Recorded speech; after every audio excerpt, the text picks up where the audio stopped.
Fica de olho nos palestrantes. Tia Nilson, bora? Já começou a gravar?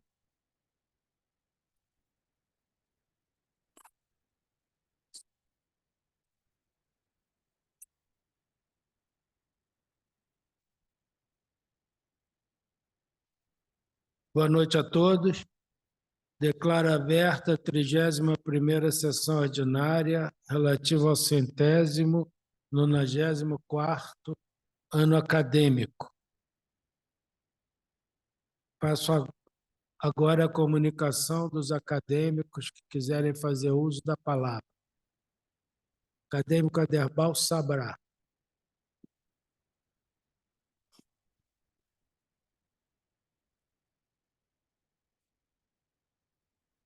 Senhor presidente, Vossa Excelência, como eu, deve estar pesaroso pelo passamento do nosso acadêmico e colega Ivon Toledo Rodrigues. Não poderia deixar de usar da palavra para enaltecer a figura deste grande pediatra. Não apenas pelo fato da profunda amizade que tínhamos por sermos pediatra, mas o fato que foi através dele que eu cheguei a essa casa. Caminho extraordinariamente feliz para mim, pois quando abri concurso, ao ganhar a titulação da disciplina de pediatria na Universidade Federal Fluminense, apareceu uma candidata que se sobressaía às demais. E professor Ivon, como ela tinha origem nos serviços do professor Ivon como sua assistente, rapidamente consultei-o a respeito e ele disse: professora Selma é uma excelente professora, tão excelente que eu a captei e tive a felicidade de conseguir que ela se casasse comigo e me desse filhos. Portanto, Ivon tem uma marca indelével na minha pessoa. Então, eu não poderia deixar, nesse momento da sua passagem, de fazer essa homenagem a ele, como um grande pediatra que foi e grande chefe de escola. Muito obrigado. Muito obrigado. Acadêmico Aderbal Sabrá, Academia de Medicina se manifestou nas redes sociais, se manifestou por e-mail, com votos de pesar. Acadêmico Ivon, família do acadêmico Ivon, enviou, como de praxe, uma última homenagem nossa, uma coroa de flores, e esse grande acadêmico Ivon, que passou emérito na minha gestão anterior, fizemos uma bela homenagem a ele, que frequentava assiduamente a academia até ficar doente. Acredito que era dos acadêmicos dos 5 mais assíduos. E não satisfeito em ter sido seu mentor, ele lhe conseguiu uma esposa maravilhosa. Então, imagino o pesar que esse casal está sentindo hoje. A Selma fez contato comigo também, falando no passamento. O professor Ivon, aliás, foi a primeira pessoa que me comunicou a academia. Então, nossos votos sinceros de pesar pelo nosso queridíssimo acadêmico emérito, que viveu aqui por mais de 35 anos. Acadêmico Oswaldo Nascimento.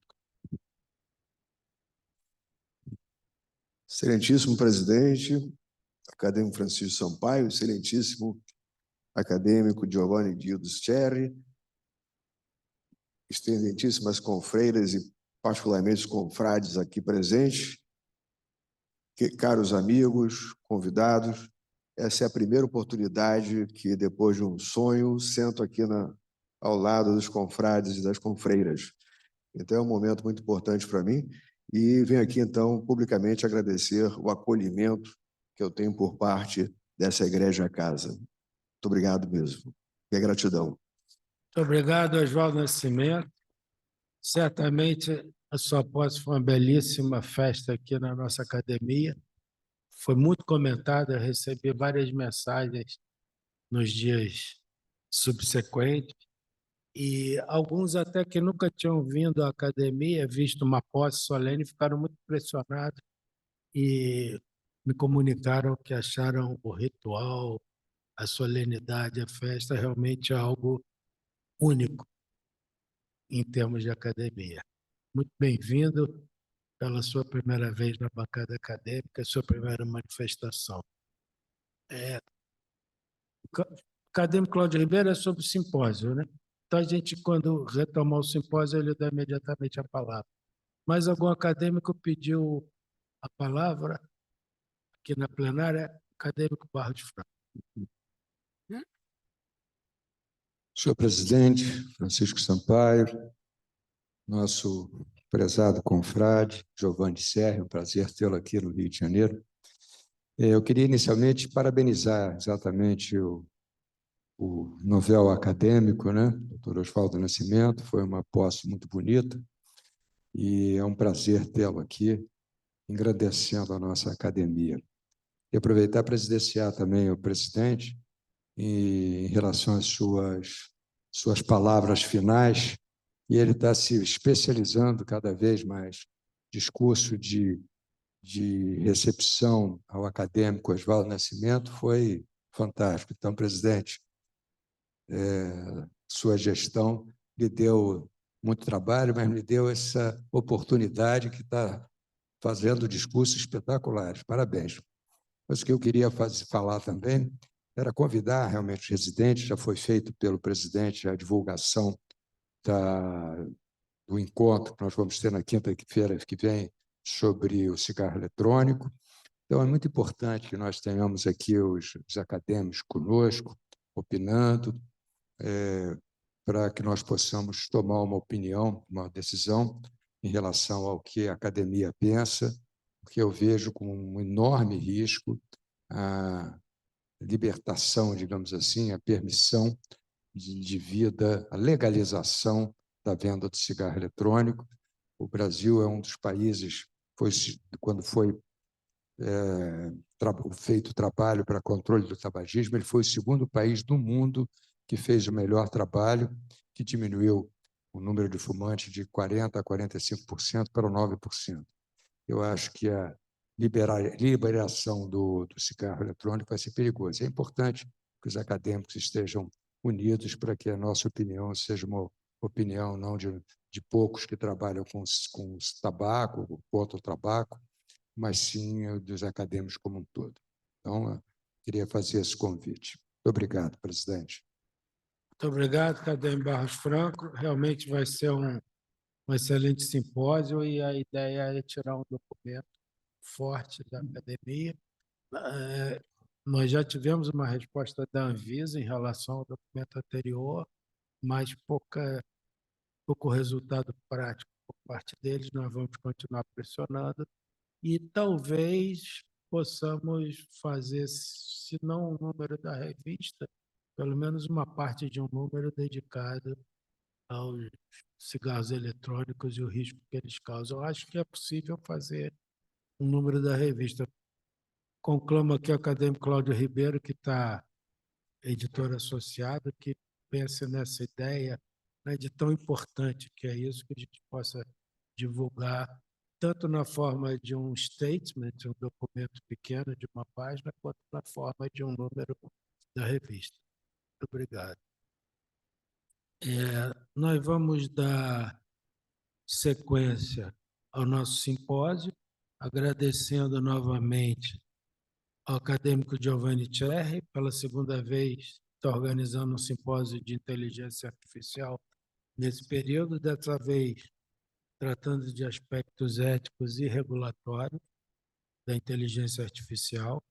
Agradecer a Fabiola Macruz, jovem líder médica, que está nos participando online, e o doutor José Arimatea Araújo Filho, que está aqui presente. O acadêmico Cláudio Ribeiro ficou com uma questão pendente da primeira parte do simpósio, então já passo imediatamente a palavra a ele para fazer a sua questão e depois darmos prosseguimento.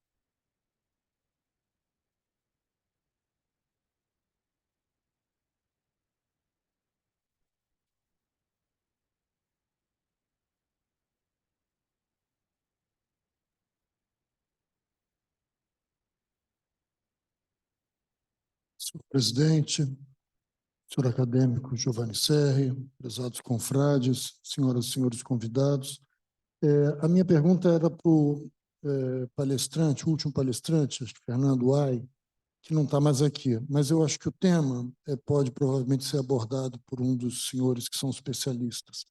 No final da fala dele, ele falou sobre uma partida jogada entre um computador, o Deep Blue, e o campeão mundial de xadrez na época, que era o Kasparov, e numa sequência de 6 partidas, ele ganhou do Kasparov, e eu me lembro que isso foi uma coisa muito impressionante na época, né?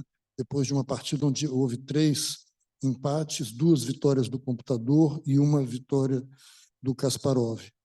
E eu me lembro que eu li em algum lugar, eu cheguei a fazer a pergunta na hora do chá para o professor Fernando, e ele achou interessante, ficou de investigar, mas eu não sei se alguns dos senhores têm informação sobre isso.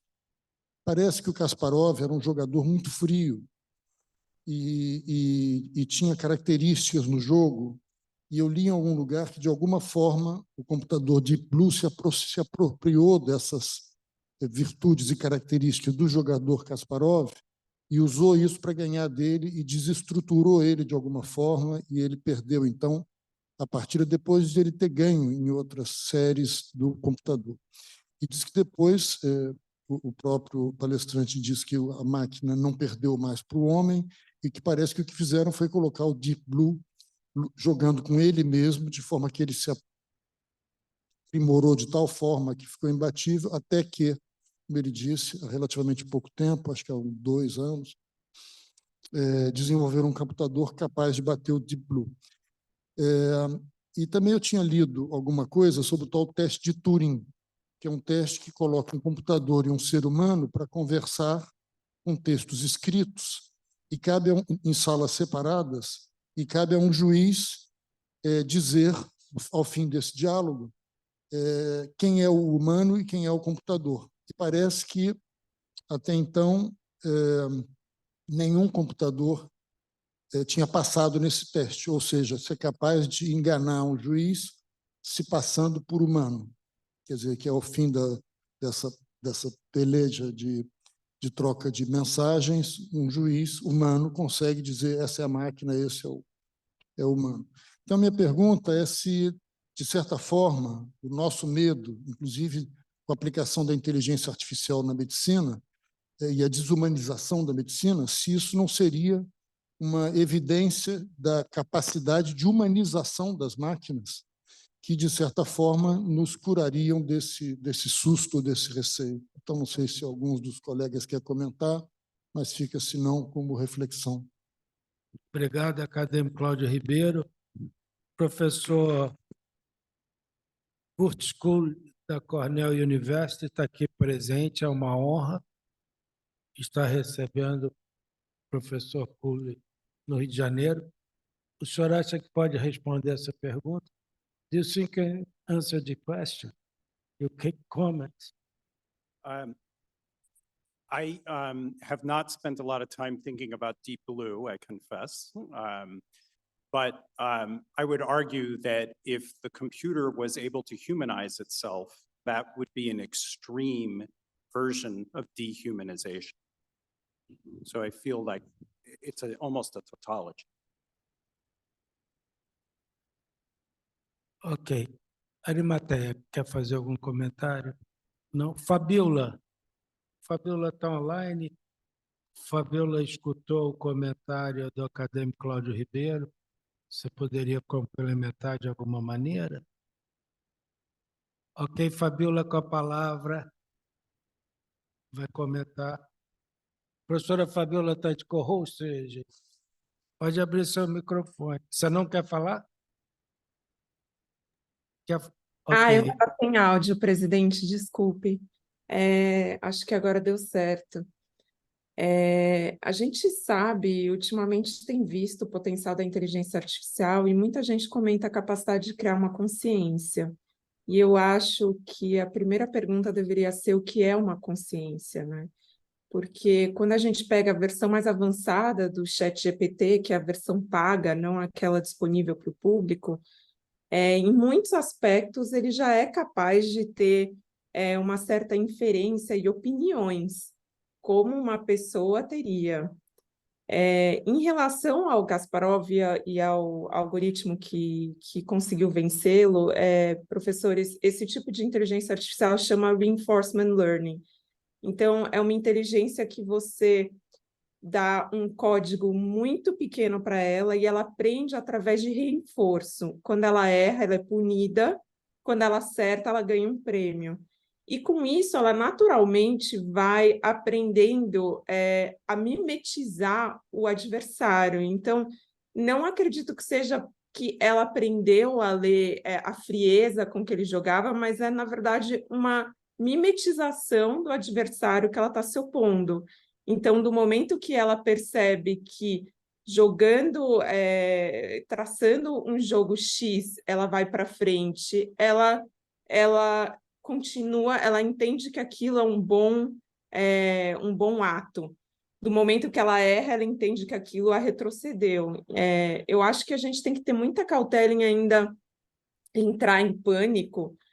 Não gosto de pensamentos muito negativos, mas algumas vezes eu já tive a oportunidade, inclusive, de conversar com o professor Giovanni Cerri, e o que eu acho importante de trazer desse simpósio e o motivo pelo qual a gente gostaria de trazer na Academia Nacional de Medicina é a importância da maior compreensão dos médicos, da comunidade médica, para tentar gerar algum input. A gente sabe que o prontuário médico eletrônico foi um desastre nos Estados Unidos, hoje em dia gera muito burnout dos médicos, reduziu o tempo de consulta para 7 minutos, um retorno, e 12 minutos a primeira consulta, dos quais o médico fica praticamente preenchendo todas as lacunas para o prontuário médico eletrônico, que foi um sistema criado para financeiro, então, para como conseguir cobrar mais do paciente. E isso, de fato, desumanizou a medicina e gerou um fardo muito grande nos médicos. Então, é importante ter essas conversas para a gente se tornar mais vocal e conseguir entender quais são os reais danos. Como radiologista, eu posso dizer que há 2 semanas atrás eu vi o ChatGPT lendo uma imagem de radiologia e emitindo algo muito semelhante a um laudo de uma forma absolutamente automática, me aterrorizou. Mas, por outro lado, claro, aquela imagem era uma imagem de uma doença, uma patologia já muito mais conhecida, não tinha as nuances. Então, cabe a nós reinventarmos o nosso papel utilizando essa tecnologia e não ser imposta pelas Big Techs.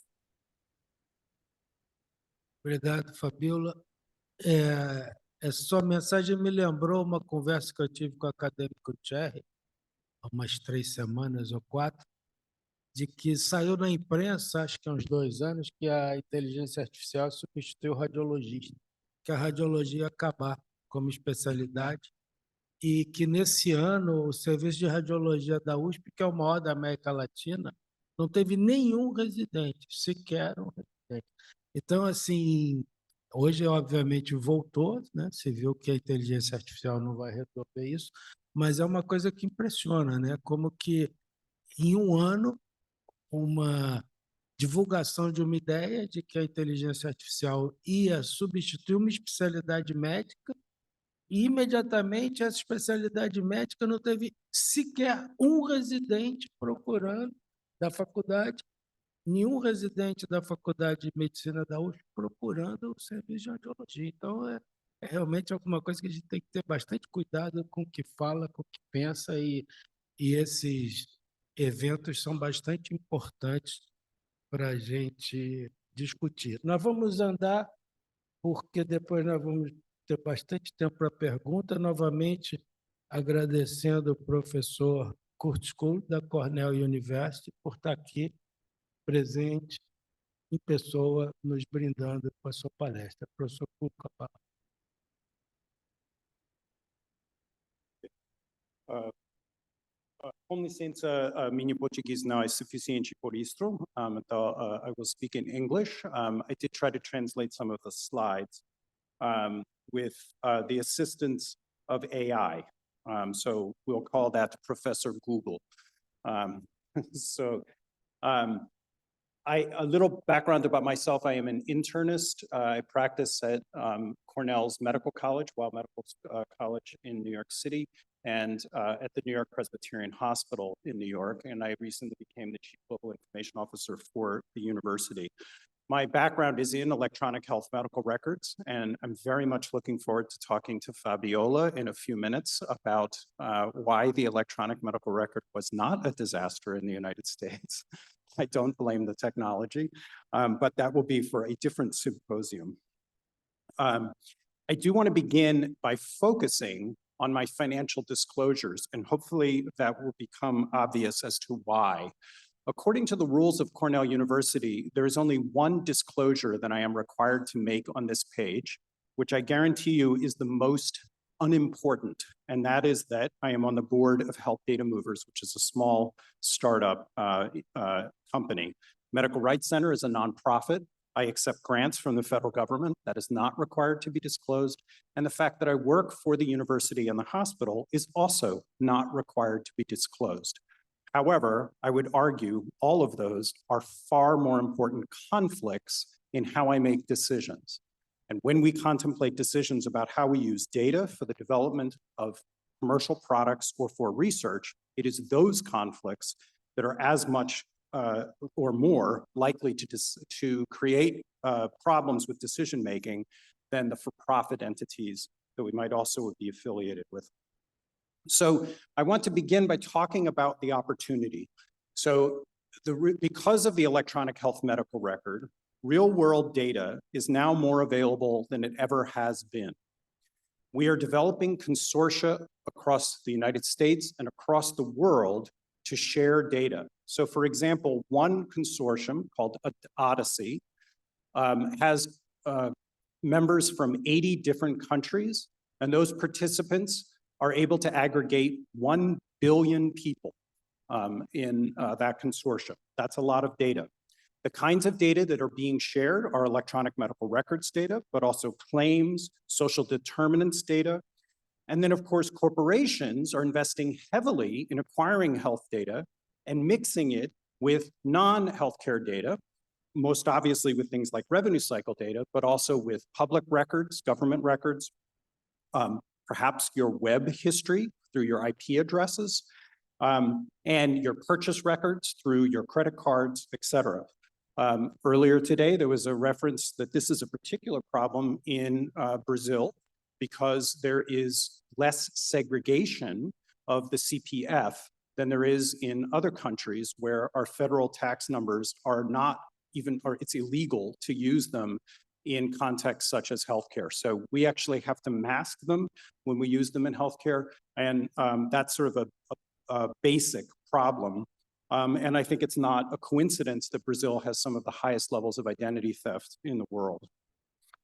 You add this that now commercial companies are selling commercial grade genetic testing. So companies like 23andMe and Ancestry.com are now making it so that you can combine genetic data as well as all of this other data.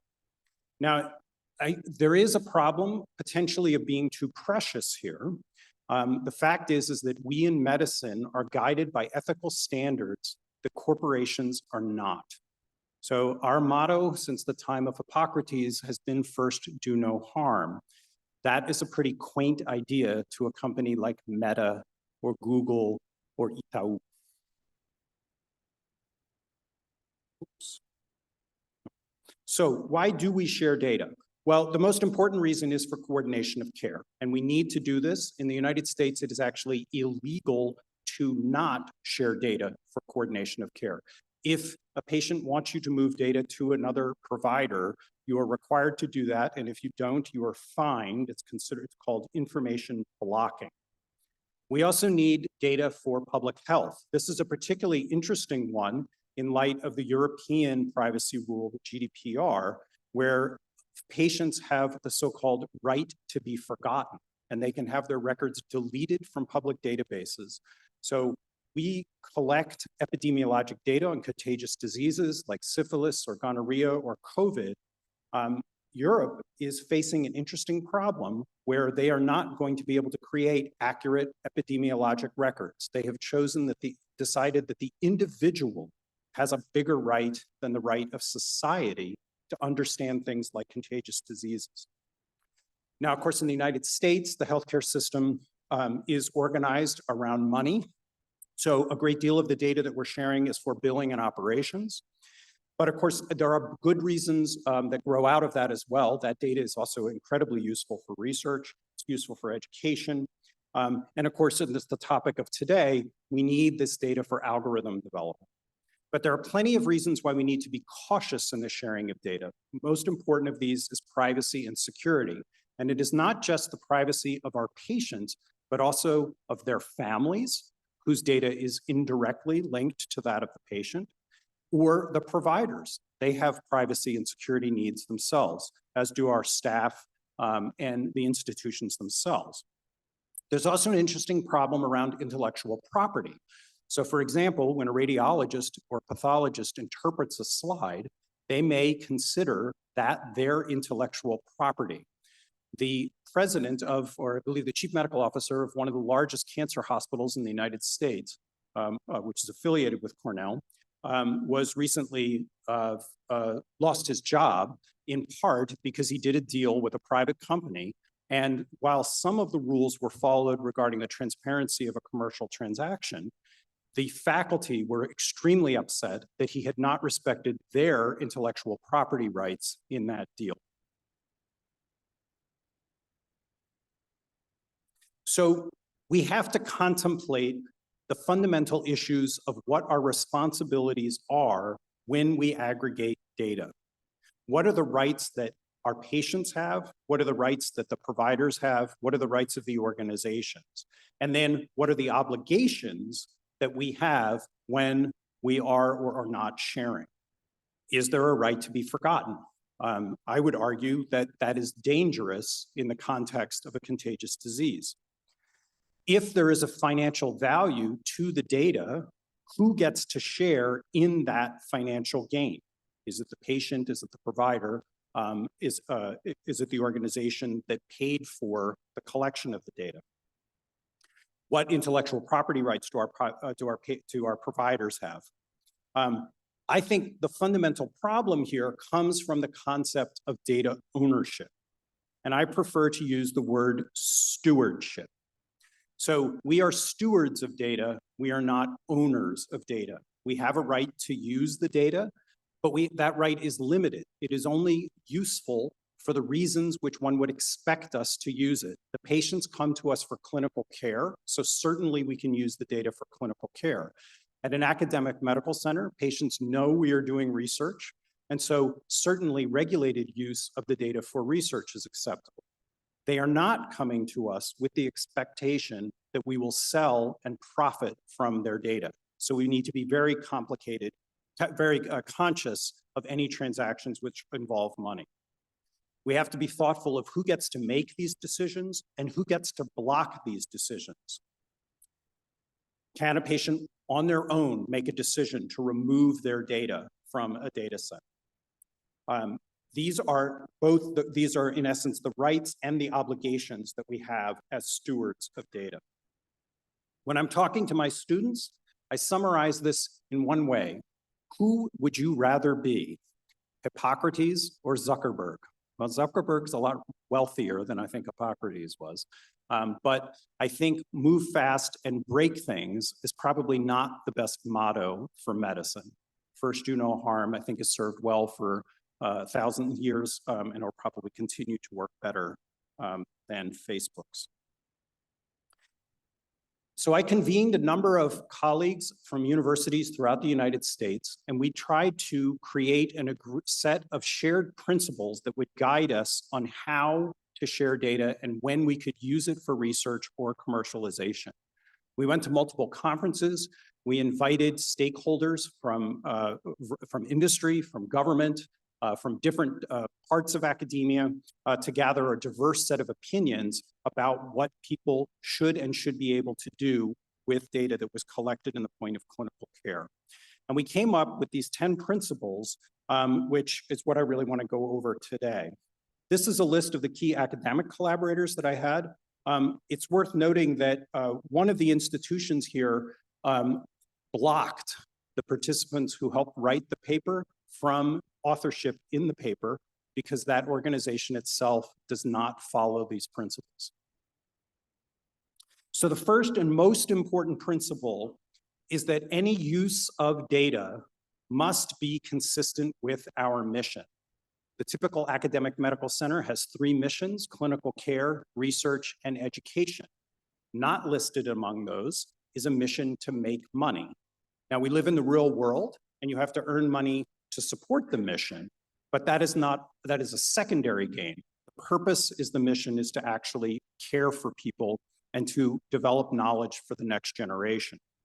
Now, in the US, this ethical guideline is summarized in what we call the Belmont Report, which is what guides medical ethics in the US, through a concept called beneficence.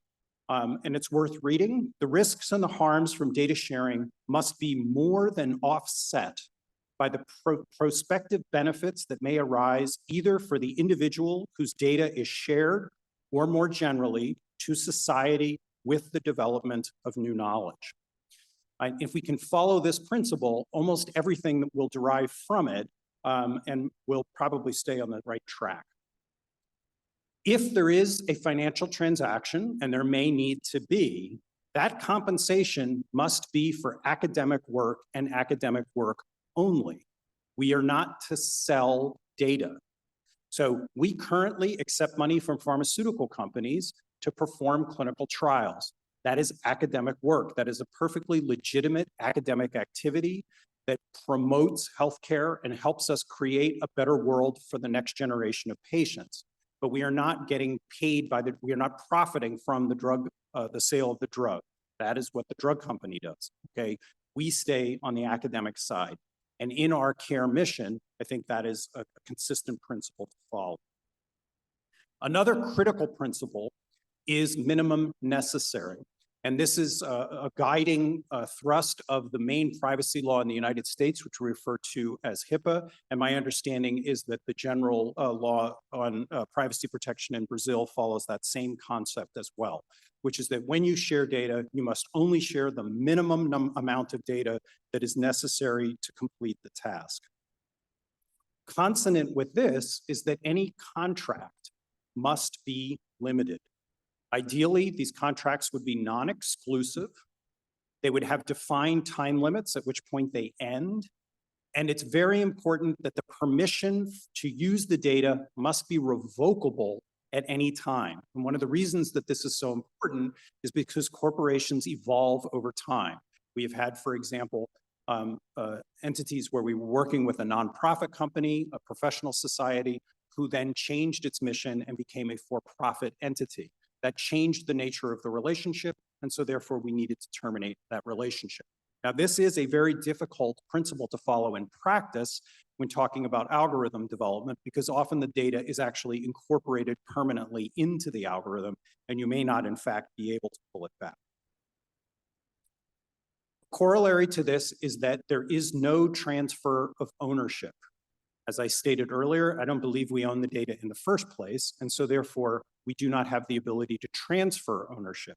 But it does need to be clear in the contract that when you are sharing data with another entity, such as a corporation, they are not allowed to redistribute or sell the data themselves. They only can use it for the reason for which you went into the original agreement.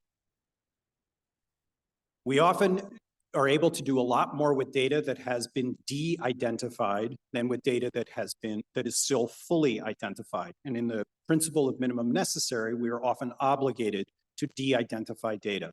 So therefore, there needs to be a contractual term that obligates the recipient of the data not to attempt to re-identify any data that has been de-identified.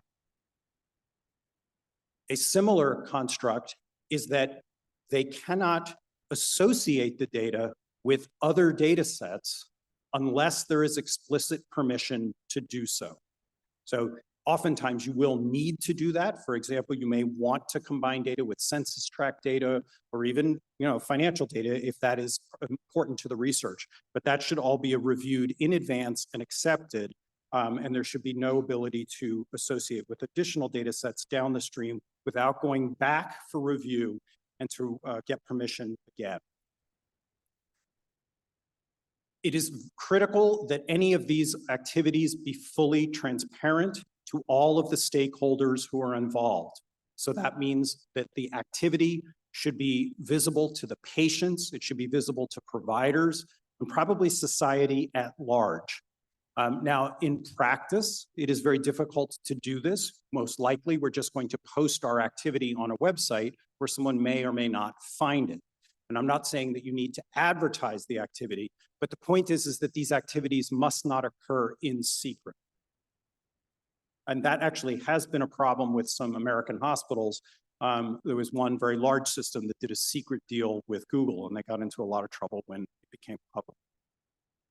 So then going back to the beginning of my talk, it is also very important that we be transparent about any conflicts of interest associated with the agreement. Now, as I said at the beginning, we usually define this as financial conflicts, and currently our policies state those as conflicts for the individual. However, very often the conflicts exist at the level of the institution, in which I am only an actor working on behalf of the institution. And the management of institutional conflicts is far more complex. Most of our peer institutions do not actually have robust policies on institutional conflicts for commercialization. They may for research, but they don't necessarily for commercialization.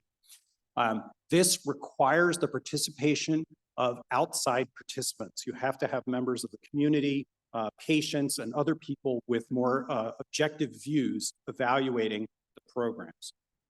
And then lastly, there has to be oversight. And this is parallel to the construct of the Institutional Review Board. I love what was said earlier today in the discussion about institutional review boards, and that we probably do need special entities that are perhaps subcommittees of IRBs that contain people with the appropriate expertise to evaluate these kinds of relationships because they are somewhat different than typical biomedical research. I think over time they may come back together again, but one way or another, just as we have institutional review boards overseeing human subjects research, we have to have others overseeing the sharing of human data. So those are the proposals of our 10 principles, and I hope this sparks ideas and discussions. I would love to continue this conversation. I think it's a very important subject at a very important time. Thank you very much. Muito obrigado. Thank you very much, Professor Cole. Convido agora o professor Carlos Afonso Souza, professor da Faculdade de Direito da Universidade do Estado do Rio de Janeiro, que vai nos falar sobre marco regulatório da inteligência artificial no Brasil. Obrigado, professor Carlos Afonso. Obrigado, é um prazer estar aqui com vocês na tarde de hoje. Apenas, como estou remotamente no Zoom, pergunto se vocês conseguem ver a tela, se está tudo certinho. Tudo ok. Maravilha. Então, gostaria, antes de mais nada, de agradecer a esse gentilíssimo convite para participar desse evento e trazer um pouco das últimas movimentações sobre esse cenário de regulação de inteligência artificial com um olhar sobre o Brasil, mas, antes disso, fazendo aqui um contexto geral. A minha fala ela está estruturada a partir desses 3 períodos que nós vivemos desde a segunda metade dos anos 2010. Vimos, na segunda metade de 2010, uma profusão de cartas estabelecendo princípios éticos sobre inteligência artificial, e a partir dessas cartas mais amplas sobre princípios éticos, começamos a ver a criação de verdadeiras estratégias nacionais por diferentes países, criando os seus modelos, as suas visões, as suas atividades, que vão levar adiante as promessas de liderança no campo da inteligência artificial para esses devidos países. E, por fim, e esse é o momento que parece que estamos hoje, é um momento sobre reflexão sobre se é necessário e de que maneira seria necessária se fazer uma regulação sobre inteligência artificial, com efetivas leis federais sobre o tema. Então, procurar entender um pouquinho como é que essas peças se movimentam no tabuleiro e olhando para o que impulsiona essa tendência, enfim, por um lado, o movimento internacional, com a CDE, Unesco e outras entidades olhando para o tema de regulação internacional de inteligência artificial e entendendo que esse é um tema que parece estar em constante transformação e, de maneira muito especial, a inteligência artificial generativa como um fator que muda o jogo com o lançamento do ChatGPT e de outras aplicações de inteligência artificial. Acho que é fácil perceber como inteligência artificial traz uma série de inquietações. Eu tenho certeza, e aqui eu não sou especialista na área, que aplicações de inteligência artificial revolucionam de diversas maneiras a prática da medicina, e, em especial,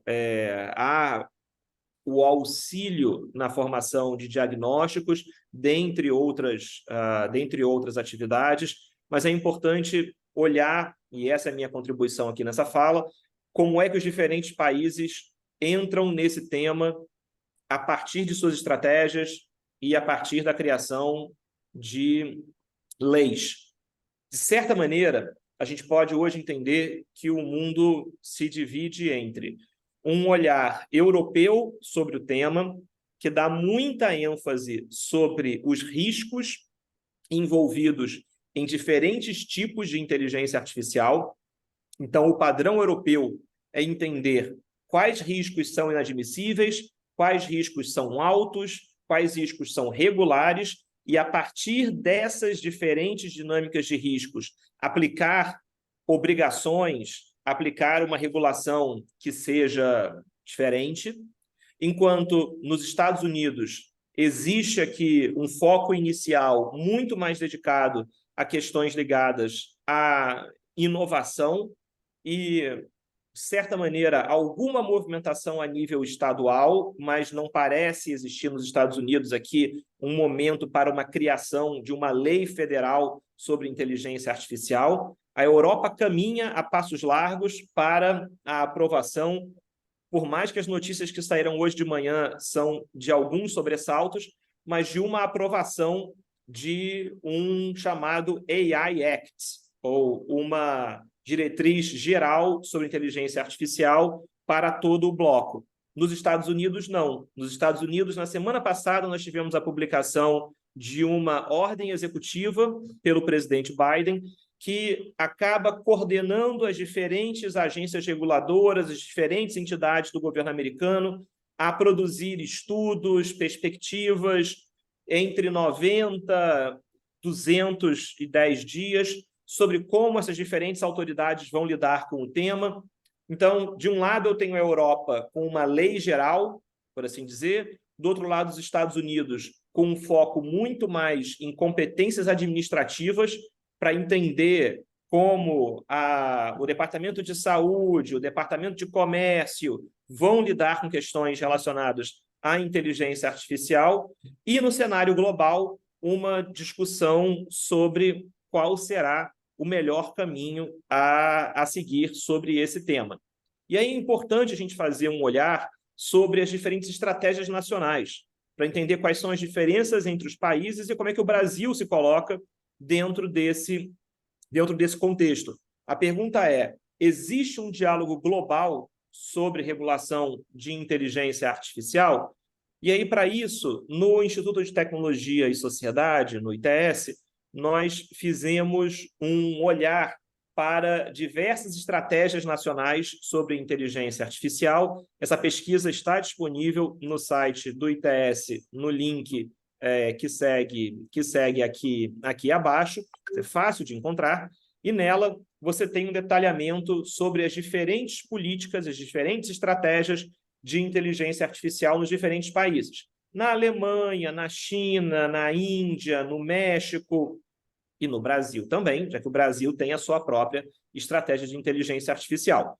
Eu gostaria de passar com vocês alguns dos pontos mais interessantes dessas estratégias nacionais ou regionais sobre inteligência artificial, para que a gente pudesse, então, aterrissar no cenário brasileiro e entender como essa estratégia dialoga com questões que, inclusive, estavam sendo aqui trazidas pelo professor na fala anterior, envolvendo proteção de dados pessoais e novas tecnologias. Então, nessa revisão de estratégias, eu gostaria de chamar a atenção para 3 pontos. O primeiro deles é um olhar sobre pesquisa. E aí, nesse olhar sobre pesquisa, essa pesquisa da Unesco me parece muito interessante, que é uma pesquisa intitulada Em Direção ao Monopólio da Pesquisa em Inteligência Artificial. É um paper da Unesco que procura averiguar se hoje inteligência artificial está aumentando ou reduzindo o abismo entre as nações. Inteligência artificial vai nos juntar a um debate global ou vai aumentar as distâncias, fazendo com que eu tenha centros de produção de inteligência artificial capitaneando esse debate e os países do sul global, de certa maneira, se tornando apenas consumidores dessas tecnologias criadas em outros países. Então, o que surge nessas estratégias nacionais sobre pesquisa é sempre a pergunta sobre investimento para a criação de centros nacionais de pesquisa em inteligência artificial. E aí a discussão é se investe em um centro nacional ou se analisa as peculiaridades de determinadas regiões e, com isso, o governo central investe para que, em determinada região, eu tenha uma determinada pesquisa em inteligência artificial que diga respeito àquela região. Então, uma região de forte potencial agrícola teria um centro de pesquisa dedicado a implementações de inteligência artificial para esse setor. Uma cidade com vocação para a indústria automotiva teria um centro de pesquisa ligado a essa indústria. Então, essa é uma questão que a gente vê nas diferentes estratégias, e, em especial, essa regionalização da pesquisa aparece na estratégia do Reino Unido, da China. Uma preocupação sobre pesquisa que aparece muito nas estratégias é a questão da fuga de cérebros, com a ideia de que eu teria pessoas muito capacitadas para a área que acabam indo estudar em outros países, acabando por não voltar a sua educação, a sua formação para o país de origem dessas pessoas. Essa é uma preocupação que aparece de sobremaneira na estratégia da Coreia do Sul, por exemplo, mas que leva a discussões sobre a inteligência artificial como uma disciplina para a educação infantil, por exemplo, na estratégia alemã, na estratégia mexicana. E acho que essa questão de pesquisa ela é importante porque, para além de um olhar sobre pesquisa, é preciso entender como pesquisa é a base para a estruturação de todo um potencial de competição entre diferentes países em inteligência artificial, em que alguns países, de maneira muito clara, revelam nas suas estratégias. E aqui, por exemplo, a China, na sua estratégia nacional, deixa de maneira expressa que a forma pela qual se procura levar essa estratégia é a ideia de que a China terá até 2025 as suas primeiras importantes descobertas na área de inteligência artificial e que essas descobertas levarão a uma liderança da China nesse setor até 2030. Então, é muito interessante perceber que a estratégia chinesa sobre inteligência artificial faz um marcador temporal de 2030. E, com esse marcador, dali estabelece o plano de atuação do governo chinês, com muita ênfase em pesquisa em inteligência artificial. Saindo de pesquisa e olhando para a indústria, acho que a gente consegue perceber alguns pontos interessantes em diferentes estratégias sobre inteligência artificial. Por exemplo, a Índia, na sua estratégia de inteligência artificial, ela, de certa maneira, envelopa a sua estratégia com uma ideia de que a Índia quer ser a garagem de implementação de inteligência artificial do mundo. De certa maneira, retratando muito do que se construiu na Índia com a cultura de outsourcing, em que a gente sabe, quando a gente pensa em outsourcing em Índia, a gente pensa em call center. Então, com situações em que você procura resolver uma questão com uma empresa americana, europeia, inglesa, e o atendimento é feito na Índia. Então, a Índia funcionando como esse back-office é algo que ela procura também, de certa maneira, espelhar para a produção de inteligência artificial, com essa noção de que a Índia é a garagem de inteligência artificial do mundo. Ou seja, eu tenho trabalhadores muito especializados, com capacidade técnica importante, que vão produzir inovações em inteligência artificial e suprir essas inovações para empresas que talvez não estejam localizadas na Índia. A Índia é a garagem da inovação global. O México tem um olhar muito próximo para pequenas e médias empresas, como um potencial econômico que precisa passar por um processo de inovação com inteligência artificial. E aqui, não vou perder muito tempo, gente, mas é importante ver como diferentes países se preparam em termos de impacto na indústria. O Japão, em especial, possui duas estratégias, uma de robótica, uma de inteligência artificial. Chama muita atenção, o Japão é muito conhecido pelas suas inovações em robótica, e a estratégia japonesa deixa muito claro que o futuro que o Japão enxerga para a inteligência artificial é uma sociedade livre de barreiras para robôs, uma sociedade em que as pessoas vão interagir de maneira cotidiana, usual, com robôs, e que não haverá, por isso, necessariamente uma repulsa a esse tipo de interação. Esse é um ponto importante para as regulações. Grande parte das regulações do mundo sobre inteligência artificial criam regras no sentido de que toda vez que você esteja interagindo com uma aplicação de inteligência artificial, você seja cientificado, notificado de que você está falando com um robô, justamente para se não gerar essa impressão de que você acha que está falando com um humano quando você está falando com uma máquina. Aqui seguem alguns slides da estratégia japonesa. Aqui é um slide sobre um dos documentos da visão americana sobre inteligência artificial, mas, como disse, mais recentemente, não tem 10 dias, o governo Biden apresentou uma ordem executiva que cria atribuições para diferentes agências no contexto americano. E eu vou caminhando aqui para o finalzinho da minha apresentação, perguntando como é que aquele debate mais abstrato de princípios éticos ele acaba sendo apresentado nas estratégias nacionais e efetivamente transformado em regulação, em leis específicas em diferentes países. Para isso, o que me chama muita atenção aqui, um trabalho, vou pular aqui o slide francês e vou entrar nesse slide aqui. Esse é um trabalho feito pelo pessoal do Berkman Klein Center, que é o centro da Universidade de Harvard sobre princípios de inteligência artificial, em que eles olharam para um número grande de estratégias, de cartas, de tentativas de regulação desse tema e chegaram à conclusão que os princípios que mais aparecem nos documentos pelo mundo todo são esses. Então, privacidade, accountability, transparência, fairness, justiça, talvez, não discriminação, promoção de valores humanos, controle humano, tecnologia, responsabilidade profissional.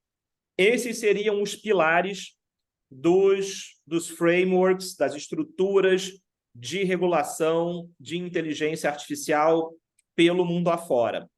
E isso aparece das mais diversas maneiras, aparece na Estratégia Brasileira de Inteligência Artificial, a nossa EBIA, a Estratégia Brasileira de Inteligência Artificial, ela parte desse eixo que está aqui na tela, um eixo de legislação, regulação e uso ético, um eixo de governança e um eixo internacional, e com esses diferentes eixos verticais de educação, trabalho, pesquisa e desenvolvimento, setores produtivos e daí em diante.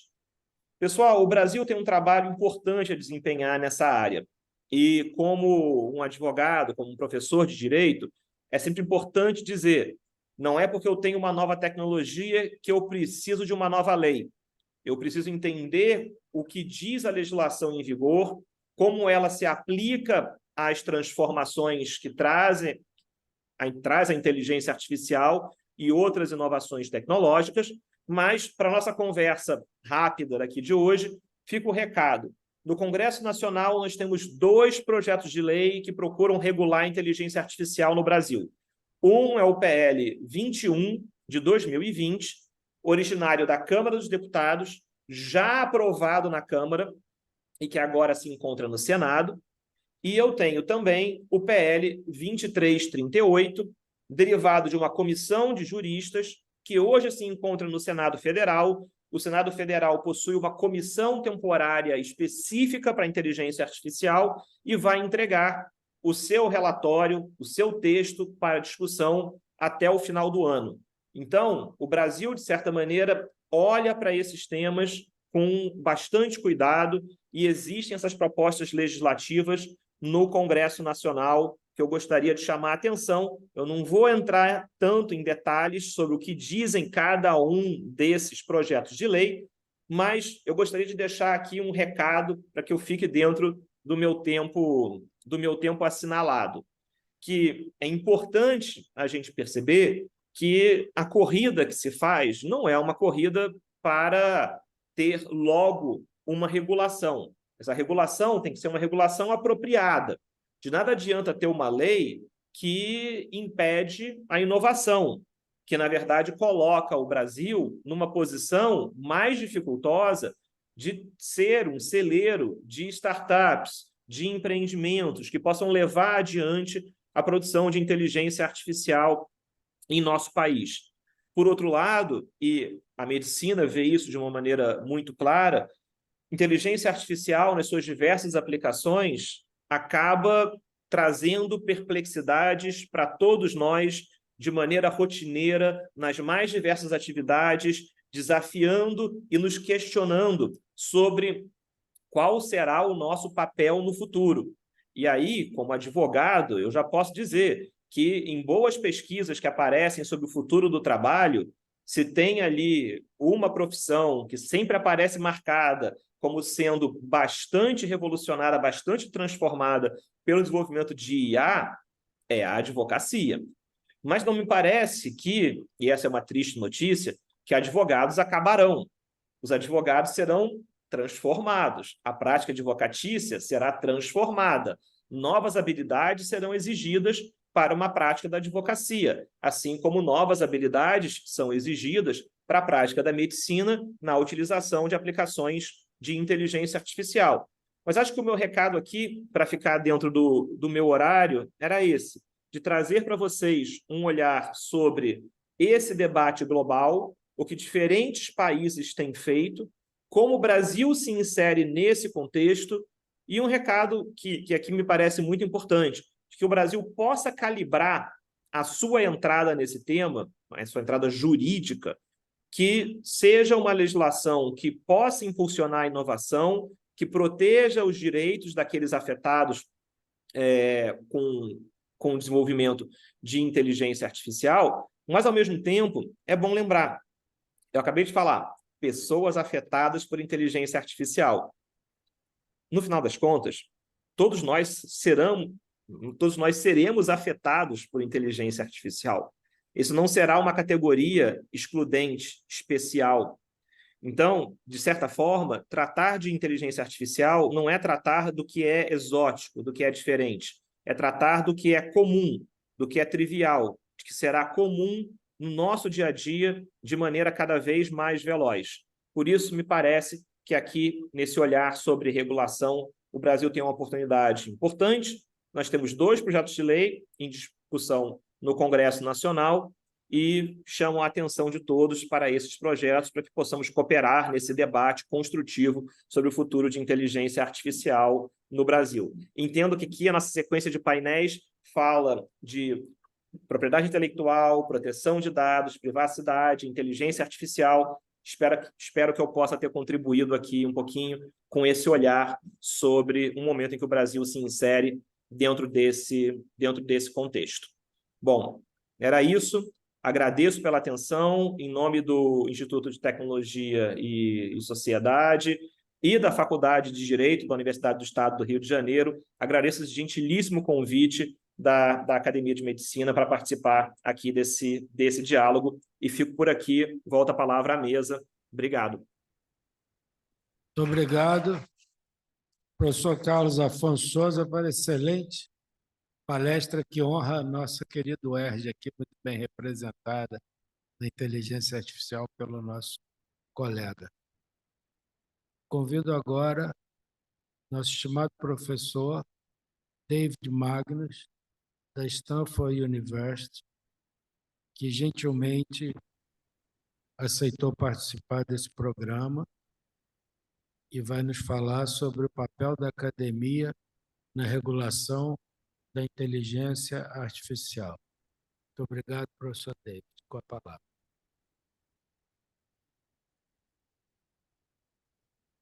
Thank you very much for having me. Obrigado. Very, very great pleasure to be here today.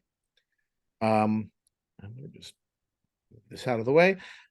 So let me just start by saying that while I have no financial conflicts of interest, I just want to acknowledge that in addition to my academic positions at Stanford University, I'm also co-chair of the IRB, the Institutional Review Board, or Research Ethics Committee of the National Institutes of Health All of Us Research Program, their Precision Medicine Initiative. So let me start by building on a little bit of what Dr. Donella Camo talked about earlier. This is something that people have been talking about for quite a few years, which is the potential for bias and inequity as a function of different types of uses of AI in healthcare. And this can come from different sources. Primarily, it can be a function of values and interests that wind up being embedded in the algorithm design process itself. Obermeyer and colleagues, very famous work demonstrating the ways in which a very commonly used model to guide the allocation of social work resources for patients recently discharged from the hospital turned out to discriminate systematically against Black people in the US. And that wasn't really just a function of inadequate data or even just a mistake in their choice of outcomes. It really was a reflection of the interests of the healthcare systems that were purchasing that commercially developed model, which is costs. And since Black people in the United States use healthcare less and therefore cost less at the same level of health as their white counterparts, a model that did what serves the interests of those entities from a financial point of view, those health systems, which was to ensure that you were maximizing cost rather than health, served to discriminate against Black people. And so that's an example of ways in which values and interests can get embedded in the algorithm design process and can create equity problems. In addition, it's well known that an algorithm is only as good as the data that it learns from. And we know that there are lots of biases and limitations in the data. There's missing data. There's bias in who's included in different databases. That same Obermeyer study, their training data, which was very large, had very few Black people in it, so they weren't able to detect the problem with their model. There's also ways in which electronic health record data that is often used by AI to be able to develop, for example, predictive analytics, itself reflects biased decisions in the healthcare system and creates the kind of feedback loops that Dr. Kumo talked about earlier. If you are in a healthcare system, as many systems are, that discriminate against certain parts of the population, for example, in the US, even though transplant recipients who are undocumented immigrants do better than average in terms of graft survival, most transplant programs discriminate against them and won't list them for transplant. But the electronic health records won't necessarily be able to tell that the reason why patients are dying who have certain characteristics is because of biased choices being made. The algorithms will just learn about the correlation between those traits and those outcomes, and you thereby create feedback loops that reify and reinforce existing biases in the decision making. And then lastly, as Dr. Kamal also pointed out, in a society where racism and classism produce differences in health outcomes that are not biases, but real outcomes, even though they reflect the results of racism and prejudice, those outcomes will also be reflected in the data that algorithms will then learn from. So what is the solution to these kinds of problems from a regulatory point of view, and what can academia contribute to it? Well, the primary ways in which academic institutions really address, from a regulatory point of view, different concerns in research is through, in the US, what we call institutional review boards, and most of the rest of the world refers to as research ethics committees. And I want to start by highlighting some limitations of these as approaches to regulation. The origins of these regulations come from Helsinki and from the Belmont Report, which has already been discussed earlier in the US. But it's important to note what they focus on, which is risks to subjects, not downstream risks to society as a result of the development of those algorithms or models. What IRBs and research ethics committees do, and do, I think, reasonably well, is to evaluate whether or not risks to subjects are minimized and are reasonable in relation to anticipated benefits. They usually do a pretty good job of ensuring that there's informed consent.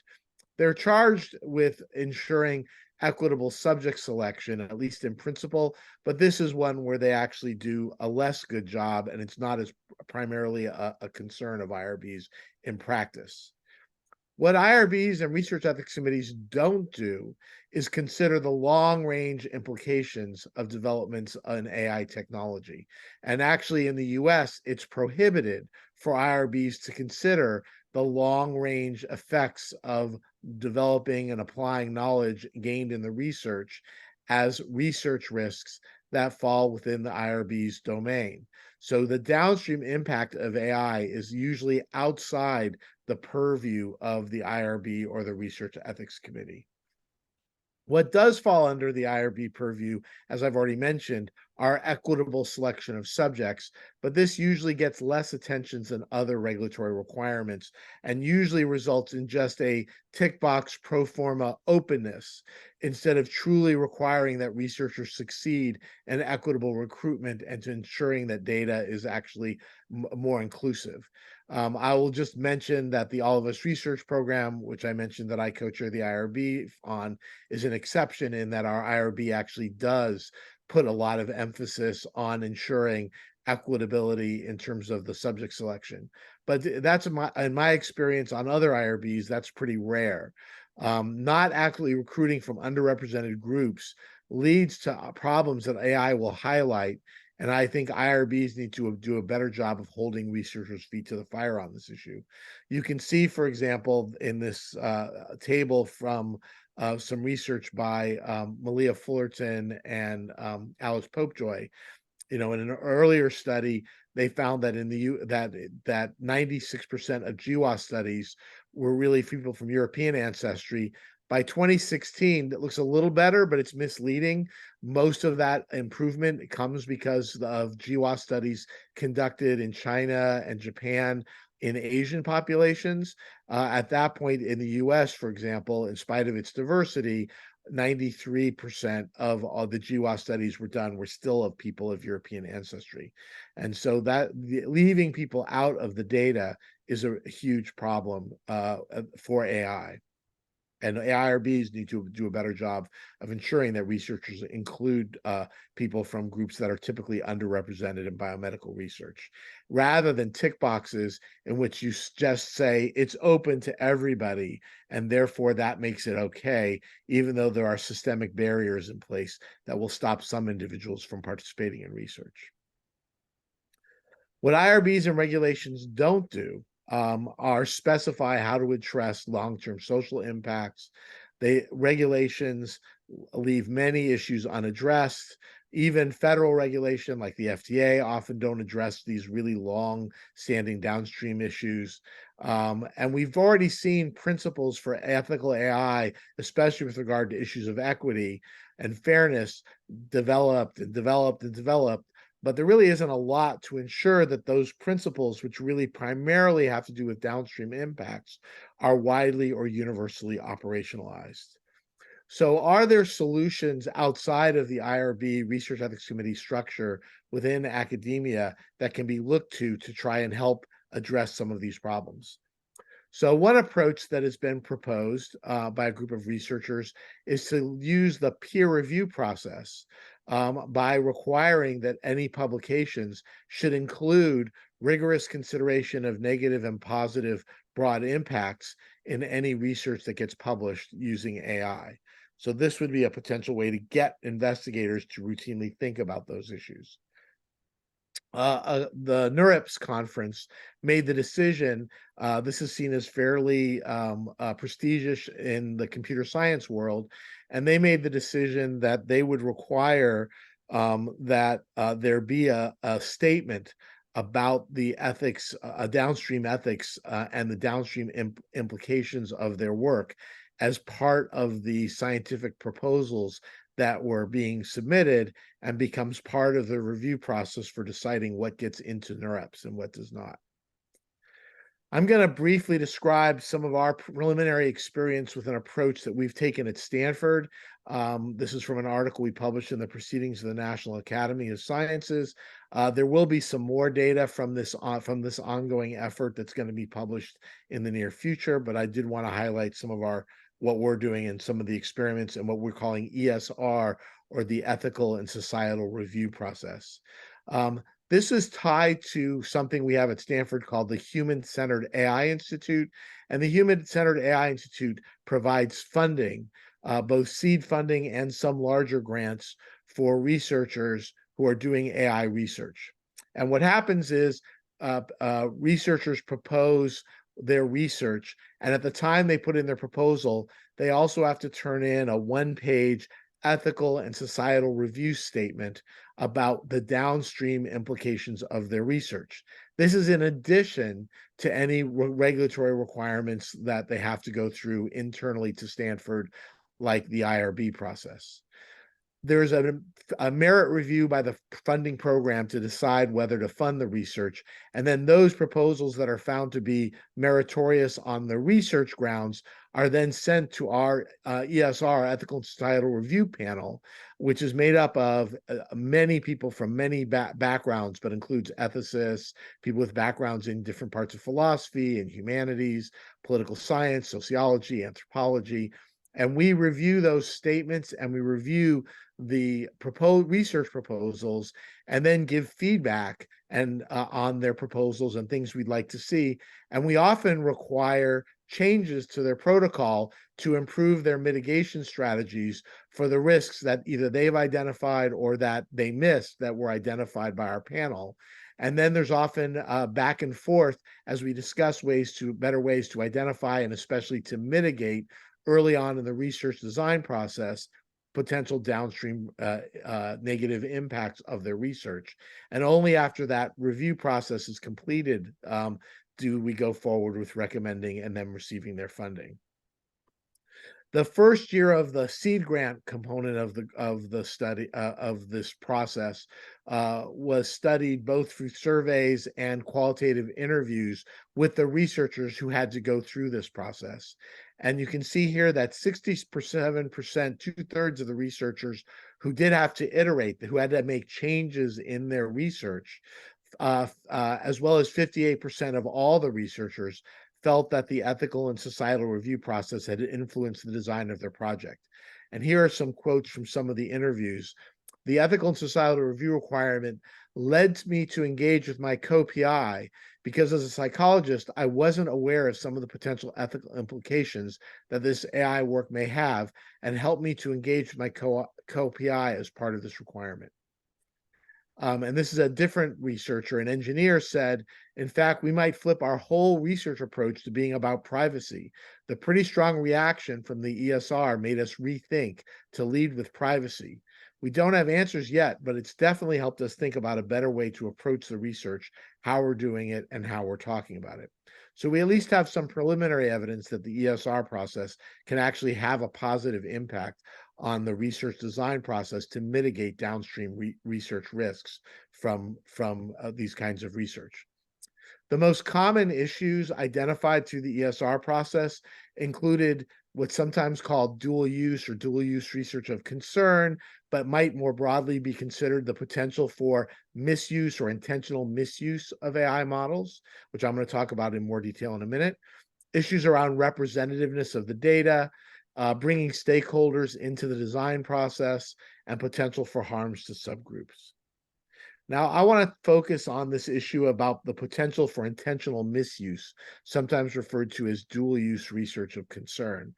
And I think that's a topic that, unlike equity issues and privacy issues, has not really gotten enough attention in the AI ethics literature. There was an international security conference that was taking place, and some AI researchers who use AI modeling to be able to identify targets, promising targets for drug discovery, were asked as part of this process to tweak their model to see if they could use it for nefarious purposes. And they realized pretty quickly that if they changed their model so that instead of trying to minimize side effects, they tried to maximize the probability of lethal outcomes, for example, they were able to essentially build a bioweapons design factory that replicated many select agents known to be bioweapons, as well as to develop new, very potentially scary bioweapons that are not even known to exist at the present time. So this is a quite scary outcome of their research.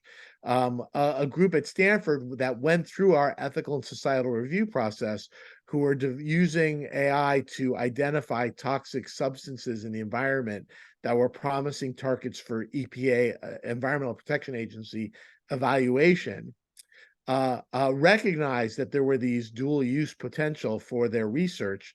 But then when they tried to find discussions from the scientific community and from federal agency officials or the corporate world, how these issues were being dealt with, you can see they say that while they found lots of discussion about protecting privacy or preventing bias, there was nothing specifically about the dual use problem that they could really point to.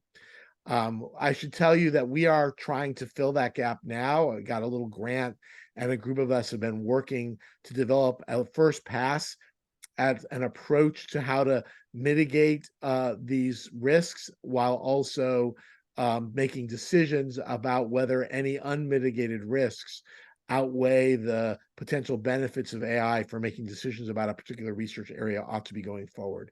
And that's something we intend to be submitting for publication sometime in the next year, calendar year. There are a lot of examples of the potential for this kind of potential for misuse, whether that's tweaking existing models for bioweapons development, as we just mentioned, repurposing existing AI for more problematic purposes. For example, polygenic risk score calculators developed in the pharmaceutical industry for the very laudable purpose of trying to identify which drugs are likely to work better for which patients and have less side effects, could be used by employers in decision-making.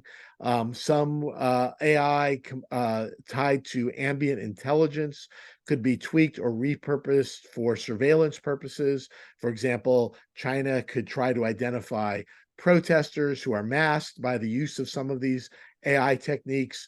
And in general, there's a desperate need for mitigation and design strategies to avoid or mitigate these negative outcomes as much as possible and make more reasoned decisions about when it's appropriate to move forward and when it isn't appropriate to move forward.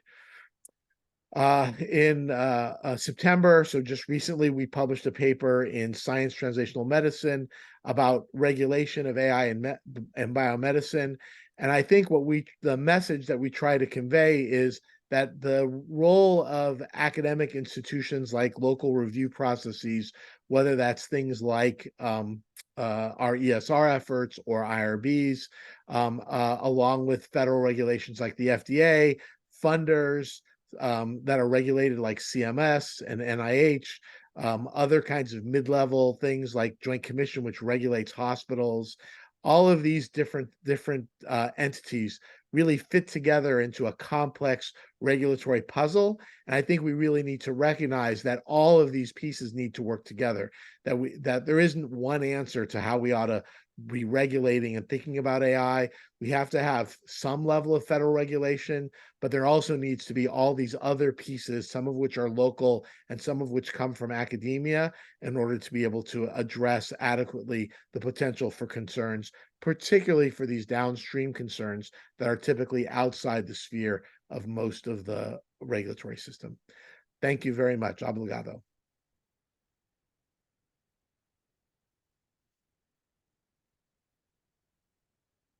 Agradeço muito ao professor David Magnus pela brilhante apresentação e devo dizer que eu acho que nós fizemos um overview completo aí das questões regulatórias, éticas e das perspectivas da inteligência artificial no mundo.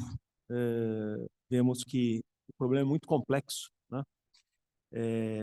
E aí eu faço alguns comentários sobre a minha visão como radiologista, né? Hoje, a agência reguladora da saúde que mais aprovou algoritmos de inteligência artificial é a FDA, do qual a maior parte dos algoritmos aprovados pela FDA são relacionados com radiologia. E devo dizer que, na radiologia, hoje, o uso de inteligência artificial é uma realidade, né? Nós não conseguiríamos desvincular nem o radiologista, nem os equipamentos da utilização da inteligência artificial. E assim como surgiu essa ameaça, né, que os radiologistas seriam substituídos pela inteligência artificial, nós identificamos hoje a inteligência artificial como uma ferramenta muito importante para o radiologista. Eu chegaria a dizer que o radiologista que não usa inteligência artificial será substituído pelo radiologista que usa inteligência artificial. Então, e assim nas diversas especialidades, e assim na ajuda em tarefas administrativas, como o preenchimento de prontuários. Então, inteligência artificial em saúde será uma ferramenta essencial para a melhoria de eficiência e segurança do paciente. Mas, né, existem muitos desafios, né, a serem superados, existe a questão da privacidade de dados, da segurança e de todas essas questões que estão em discussão, porque o avanço da inteligência artificial é muito rápido. Nós estamos numa era digital onde todas as transformações vêm com uma velocidade que, às vezes, não dão tempo, né, de conseguirmos regular, programar e estabelecer como isso vai funcionar, não nas próximas décadas, mas nos próximos anos. Então, eu acho que esse é um assunto extremamente interessante. Vejo que os nossos conferencistas apresentaram esse assunto sobre diversos aspectos. Eu acho que foi muito enriquecedor nós termos tido a oportunidade de presenciar essa sessão hoje. Aí eu queria pedir para a Fabiola Macruz que fizesse a primeira rodada de questões. Por favor, Fabiola. Obrigado, professor Giovanni, pela palavra. Professor Magnus, eu acho que com a sua palestra, o senhor foi capaz de responder a minha pergunta inicial para a Donella, e eu acho que o seu ponto de vista deixou muito claro a diferença que é Stanford como instituição perante as outras instituições de saúde mundo afora. Porque o senhor saiu do papel de um comitê de pesquisa que se foca principalmente na proteção dos pacientes que integram essas pesquisas, para comitês que vocês estão criando, que tem um papel que vai além, já pensando nas consequências do uso dessas pesquisas para a sociedade.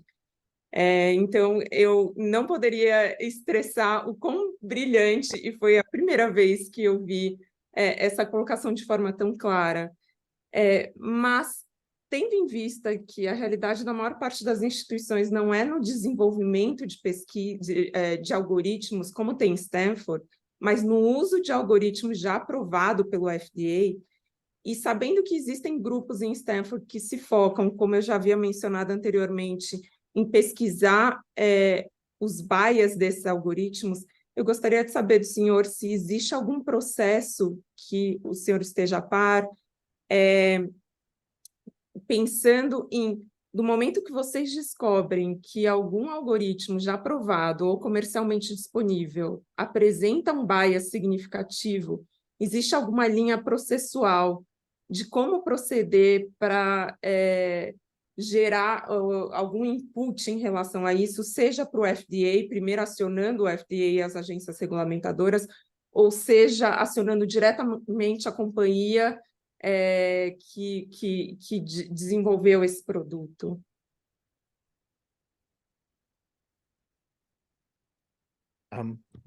Thank you very much for that question. First, I just want to be clear that the approach that we're taking in the ESR is really focused on the research development, not the clinical implementation. And that approach is really the biggest challenges it faces is scalability. So it's very work intensive to go through that ESR process. And so right now, our biggest challenge is finding ways of making that process easier and more scalable in terms of better scaffolding to sort of help researchers start to learn to do a better job themselves. The other kind of example, like the implementation of the algorithm that discriminated against Black people on the clinical side, we have some other very interesting mechanisms that some of my faculty are involved in with, along with folks in bioinformatics, to really try and do a very full assessment of any potential commercial or clinical applications of AI that we would eventually use in our health system. And they've built a very interesting report approach where they're doing an ethical assessment, a legal assessment. They've got a bunch of technical assessments that are part of it. I think there's 7 or 8 different things that they do, and they issue a report for each of the models that go back to the people who are the developers, and they go through this process prior to implementation so that they can find ways of either saying no, yes or no, but also finding ways to improve the models before they ever get used clinically in practice. So, so this is something that, again, is still early on. And again, there are going to be scalability issues with generalizing this to all institutions. But the group working on this, led by Nigam Shah and Danton Char and Michelle Mello at Stanford, I think is very promising as an approach. I think this is easier in the realm of predictive analytic tools, which is where I think it's mostly focused. In the realm of things like radiology and pathology and some of those kinds of uses, I think there are other approaches to evaluation that take place for that. But we have yet another team. We have a group called AMI, AI in Medical Imaging, that also, and so David Larson, who does AI ethics, and Kurt Lang Watts have been working on developing approaches to looking at all of that material and looking in detail about a lot of those sorts of things. So we have overlapping groups developing processes for different applications, whether that's the research side, the predictive analytics side, the imaging side, to try and get a better handle on this. But the biggest obstacle to making that generalizable is really the scalability, because there's a lot of people putting a lot of effort into it. We have the goal of making Stanford a leader internationally in this space. And so we have the commitment and frankly, some of the funding to do some of these kinds of activities, but it's going to be being able to find ways of taking that from Stanford and ways of then generalizing it to places that don't have the resources that we do is going to be the next big challenge that I think we're going to have to face. Muito obrigado, professor. Para a audiência, eu só gostaria de estressar a nossa realidade atualmente no Brasil geralmente os serviços que são mais à frente e usam algoritmos comercialmente disponíveis pela Anvisa, que é a nossa agência regulamentadora, ainda não existem projetos de triagem, principalmente na base de data analytics, para antes de aceitar esses produtos e implementá-los no hospital. Então, isso é um passo muito à frente que eu acredito ser muito importante. Muito obrigado, professor.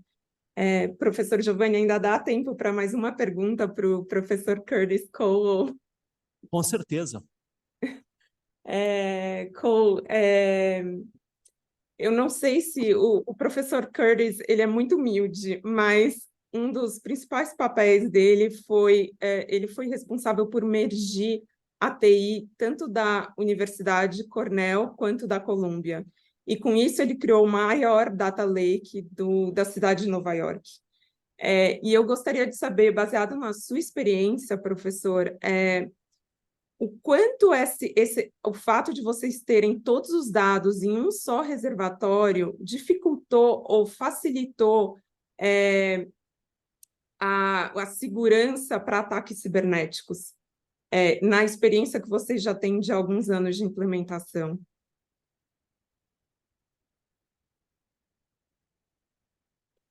It's an interesting question, and unfortunately, the answer is both yes and no. So the purpose of the unification with Columbia and New York Presbyterian, which we call the tripartite shared system, was because we have essentially a shared clinical enterprise. We wanted to make it easier for patients throughout the city of New York to get equitable care at any point in our system. So we were trying to unify the electronic medical record. In so doing, we created a unified data resource that could be used for both for care, but also for research and education. The unified EHR is definitely more secure than the multiple separate EHRs that we used to have that made up the system before we went to one system. However, now that data for research purposes is replicated in multiple different places. Minimally, it is replicated at all three institutions. So Cornell has a complete copy of Columbia's data. Columbia has a complete copy of Cornell's data. So from a security perspective, that is described as an increased attack surface. So I do think the procedures that we put into place have raised all of us. In order for us to trust one another, we have to have procedures that make us all believe that each of us is taking care of each other's data. So in that regard, that's what allows me to sleep at night. But a security professional would definitely say that we by increasing the availability of data, we have increased the attack surface. So it's both a pro and a con. Muito obrigada, professor. Tem algumas pessoas aqui que são presidentes e CEOs de grandes instituições hospitalares e, como o senhor mesmo mencionou, que são sujeitas a sequestros e ataques cibernéticos. E pouco se fala sobre as dificuldades, a amplificação das dificuldades de segurança cibernética com a unificação dos dados de diferentes sistemas legados e de diferentes instituições. Então, eu agradeço bastante a sua resposta e a sua experiência. Obrigado, Fabiola. Abro agora para a bancada acadêmica, acadêmico Antônio Nardi, para a palavra.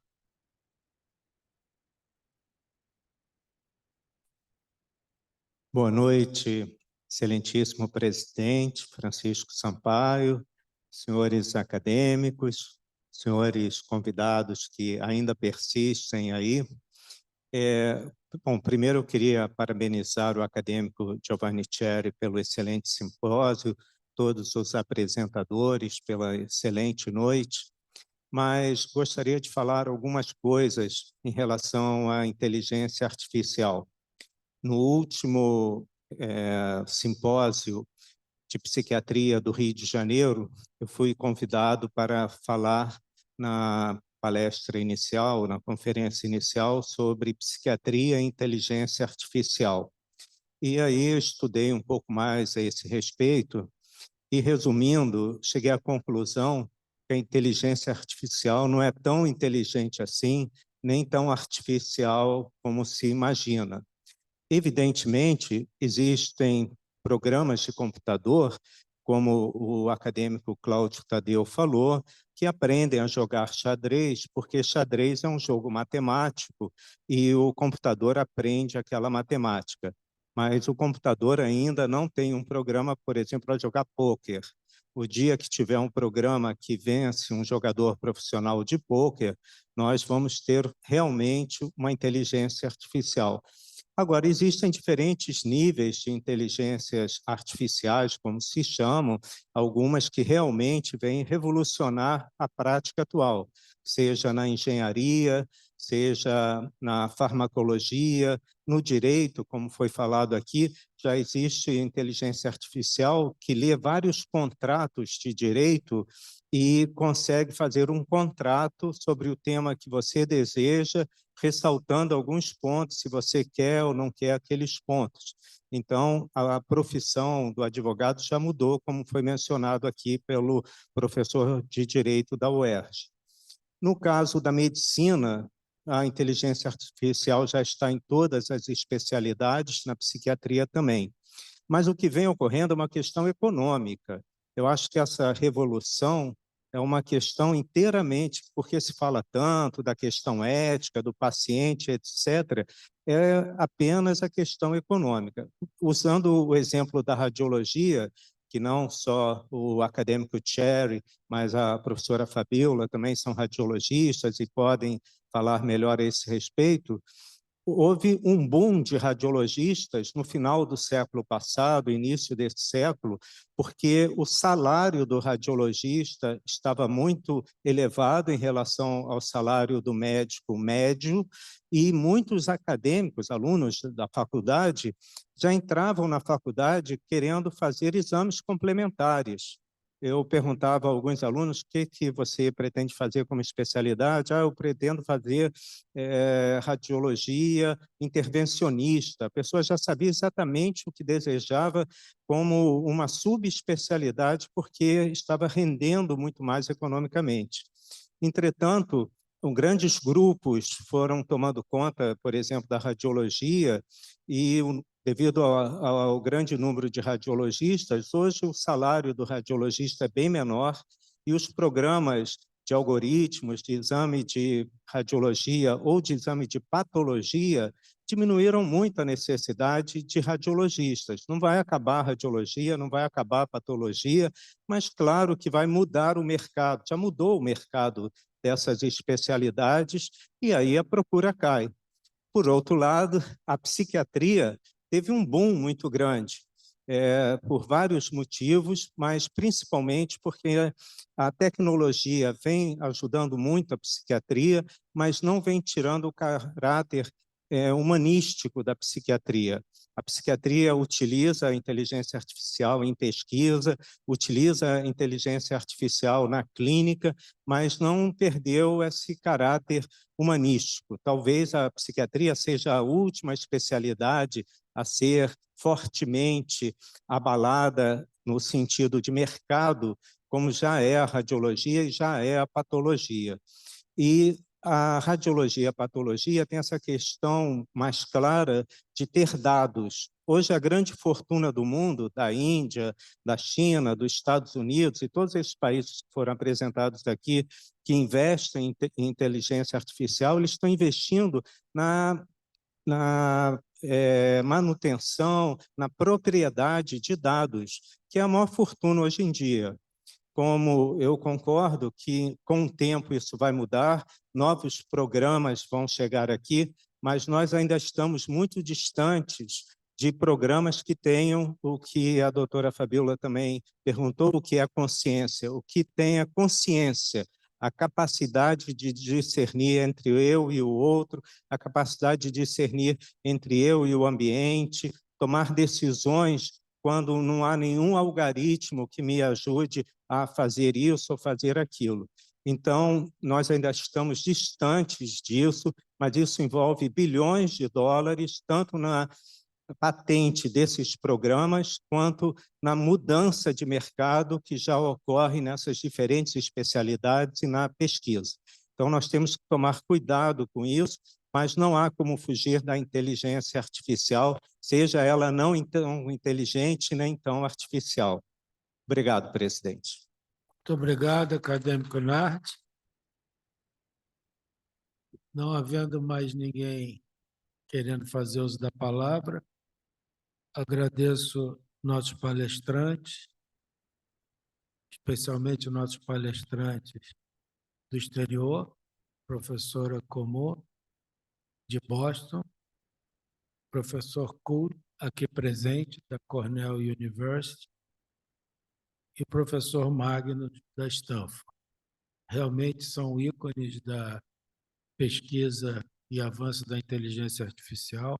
Agradeço o nosso querido acadêmico Giovanni Cerri, nossa jovem líder médica, Fabiola Macruz, e o nosso líder médico, José Matera Filho, por organizar esse simpósio. Agradeço os acadêmicos, nossa audiência e nossa sessão.